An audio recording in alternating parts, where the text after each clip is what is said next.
Welcome po no, AHA Printing. In this video, ito ang gagawin natin. Magpiprint tayo dito sa harap, yan, ng quill. Meron tayong design dito sa braso, yan, pangalan. And finally, sa likod, yan, meron tayong school logo, alibata na text, then regular text. So, stay tuned lang po kayo sa video na to para dagdag kaalaman lang no, kung paano mag-press DTF. Ating tela pala, dry fit, no? Dry fit yan. Okay, stay tuned. Okay, no? Thanks for staying tuned, no? Diyan pa rin kayo, no? So, una natin gagawin yung design natin sa braso. Yung pangalan. So, yan na. Yung pangalan, David.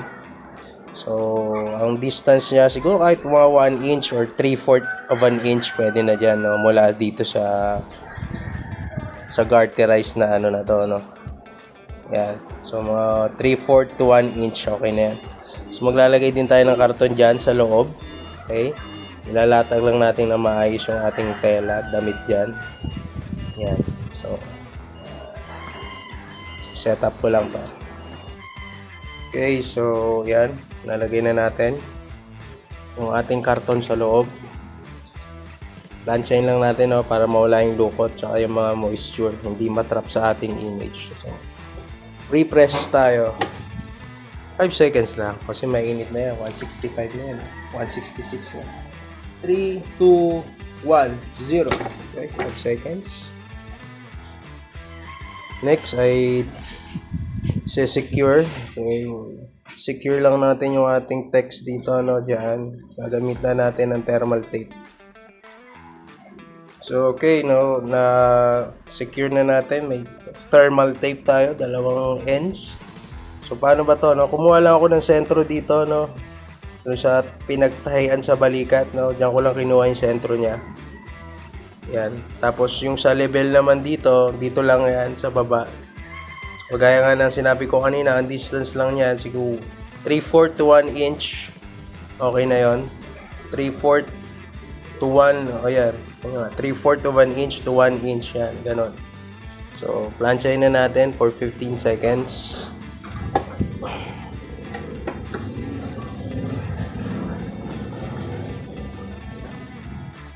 Five, 4, 3, 2, 1, 0. So, okay, yan. Palamigin lang natin siya. Mga 90 seconds, palamigin natin. So, okay na, no? Cold fill tayo, no? Kaya pinalamig lang natin. Cold fill lang. Gumagana ba yan? Yan. Okay, tinanggal ko na. Ayan. So, babalik lang natin yan.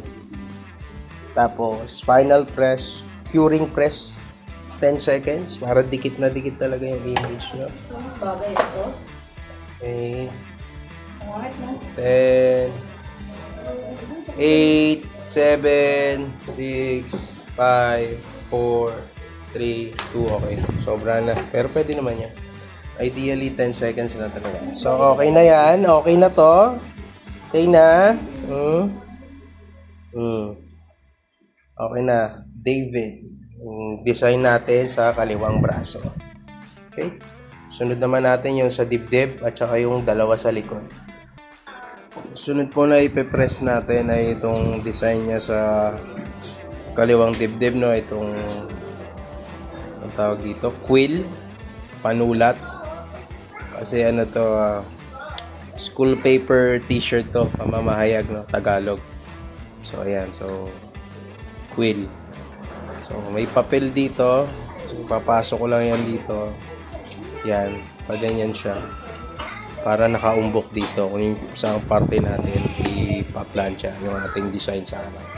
Okay, so nalagyan na natin yung ating karton sa loob ng t-shirt. Magpi-pre-press tayo. Unang plancha for 5 seconds. Para ma-plancha lang yung damit. Maalis yung moisture. Yan. And 10. Okay. So, ayan na po siya, no?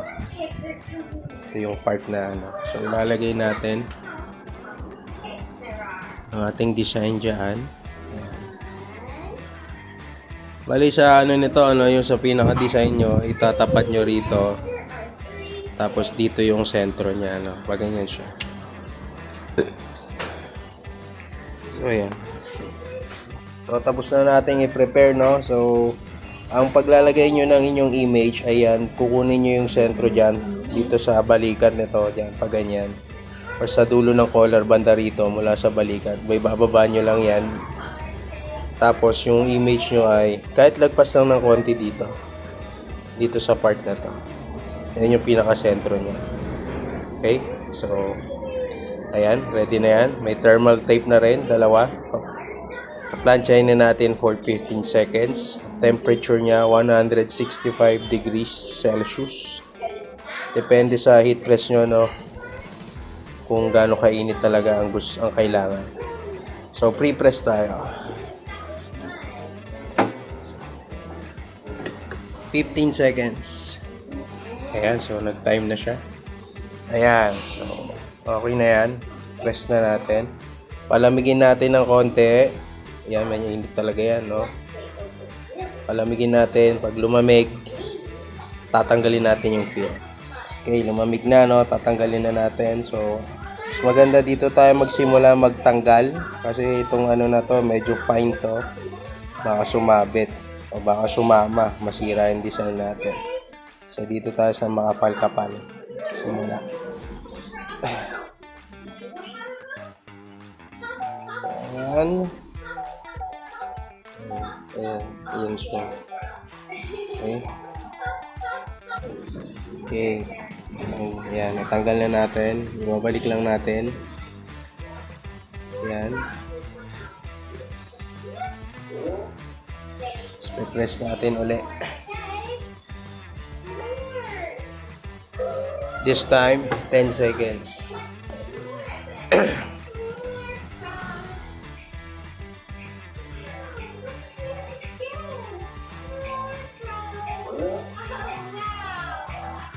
Okay, lampas na, no? Medyo lumagpas tayo, pero 10 seconds lang dapat. Okay na. Tanggalin na natin. Ayan na siya. Okay, pangalawang design. Meron tayo dito sa braso niya, no? Ayan. SPA. Tapos meron tayong dalawang image sa likod. Okay. So ito yung setup natin, no, pag magpiprint tayo sa likod. So meron tayo diyan, inukaan natin para yan dito. Yung sa butones. Yan yung part na yan. Okay. Pag iniga natin yan dyan, lulubog yung ano rito. For obvious reasons naman, ganyan siya. Para lumubog. Hindi siya nakaumbog. Pero bago natin gawin yan, ilalagay natin to sa loob ng t-shirt. Para lapat na lapat talaga yung surface niya. Kapit na kapit yung image nyo dyan. Okay? So ito siya, no? Nilagay ko lang yung foam natin sa loob. Okay? Kailangan, medyo maingay si Aljur eh.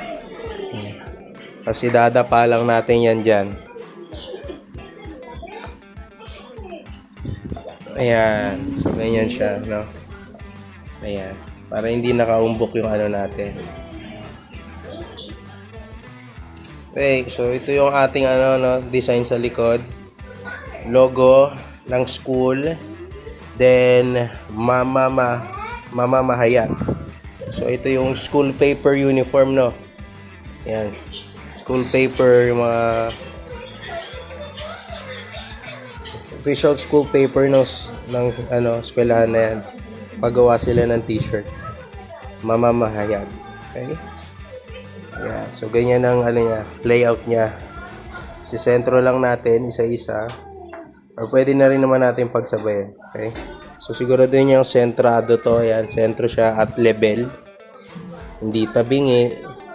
Hindi nakagilid. O, isisentro lang natin yan. Lalagyan natin ng tape.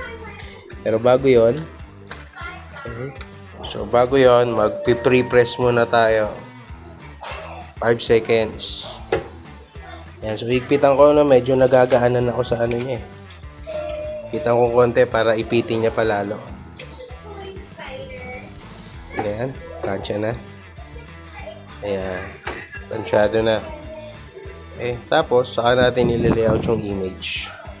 So, ayan, na-layout ko na, yung ating position. So, dalawang image sa likod. School logo. Then, yung text niya, Alibata. So, siguro din yung sentrado. Yan, kasi maliit yung press natin, Sentrado. Sisilipin nyo dyan. Kung sentro siya. Mukhang sentro naman. At hindi siya tabingi o level.